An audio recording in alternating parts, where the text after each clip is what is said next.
ஆசிரமங்களை ஆரம்பித்து உள்ளவர்கள் இப்பொழுது சொல்லலாம், நாங்கள் மக்களுக்கு பல வகையிலும் பணி செய்கிறோம். நாங்கள் சமய பாடங்களை அன்றாடம் நடத்துகிறோம். ஏழைகளுக்கு உணவளிக்கிறோம். மத வழியில் மாணவர்களை நாங்கள் தயார் செய்து அவர்களுக்கு பயிற்சி அளிக்கிறோம். தன்னலமற்ற ஒரு ஜீவன் முக்தனால் நடத்தப்பெறும் ஆசிரமம் ஒரு சக்தி மிகும் ஆத்மீக நிலையமாகும் என்பது உண்மைதான். ஆயிரக்கணக்கான மக்களின் ஆத்மீக முன்னேற்றத்தின் இருப்பிடமே அது. அத்தகைய நிலையங்கள் உலகின் எல்லா பக்கங்களிலும் மிக மிக தேவை. அத்தகைய ஆசிரமங்களால் நாட்டுக்கு அளவற்ற நன்மையை செய்ய முடியும்.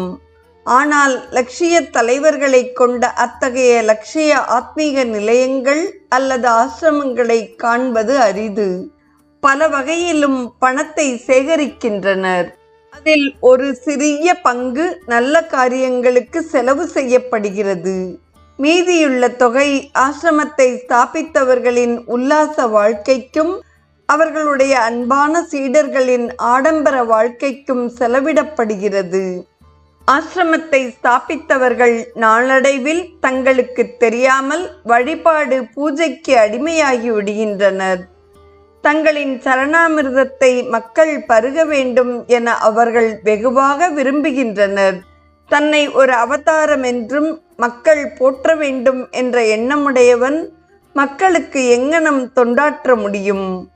ஊழியர்கள் அற்ப மனமுடையவர்கள் ஆகிவிடுகின்றனர்.